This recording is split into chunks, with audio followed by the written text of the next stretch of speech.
Evet, hoş geldiniz.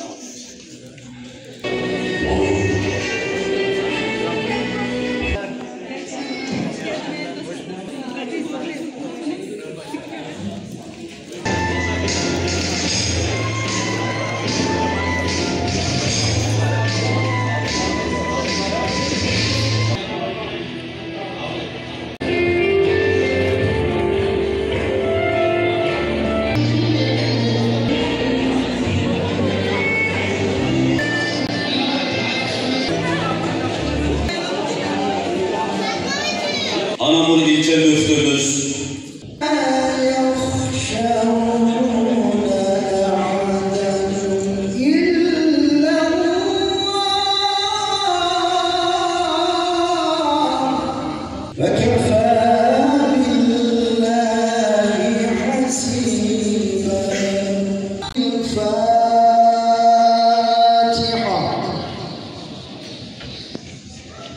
Diyanet İşleri Başkanlığı malumunuz bu yılı Peygamber Efendimizin 1500.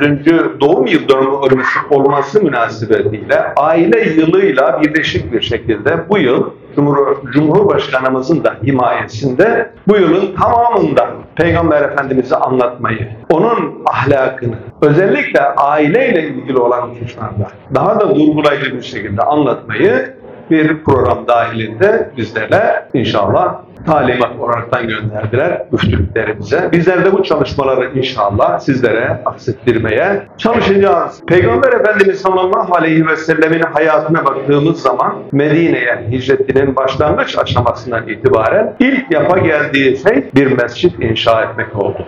Ve mescidin etrafında şekillenen bir hayat tarzını onun etrafında biriken, onunla birlikte hayatı yaşamaya çalışan, çabalayan, gayret eden ashab-ı kiramın mescit etrafında yetiştiklerini, mescitte bir eğitim sürecinden geçtiklerini görüyoruz. Dolayısıyla bugün mescitleri, camileri eğitim yerleri olarak hayatımızda yer ettirmemiz gerekiyor.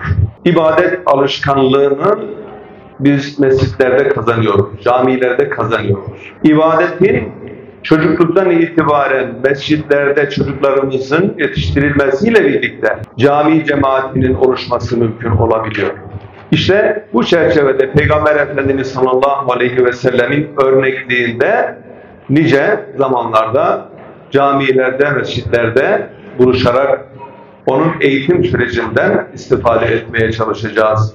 Bu vesileyle ben hem camiler ve din görevliler haftamızın hem de Peygamber Efendimiz sallallahu aleyhi ve sellemin 1500. yıl dönümünün hayırlara vesile olmasını Yüce Allah'tan niyaz ediyorum. dağlar, taşlar ve yıldızlar, bütün canlılar o yerde gün taşı, ay, ey Amine Hatun seni.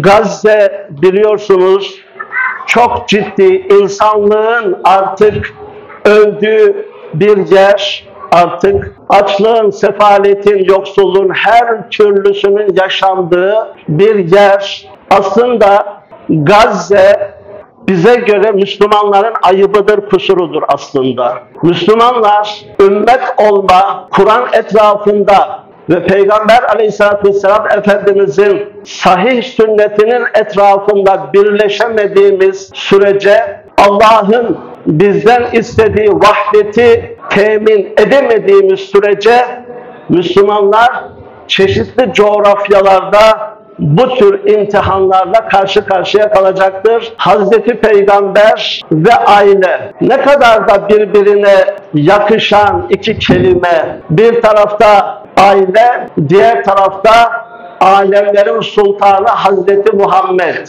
Biz Müslümanların, özellikle Müslüman Türklerin en sağlam yapısı olan aile müessesemiz çatır diyor bakın. Aile kurumuza yeterince sahip çıkamadığımız için boşanmalar had safhaya geldi. Rabbimiz Teala Hazretleri yeryüzünde ilk inşa edilmesi gereken müesseseyi aile olarak belirledi.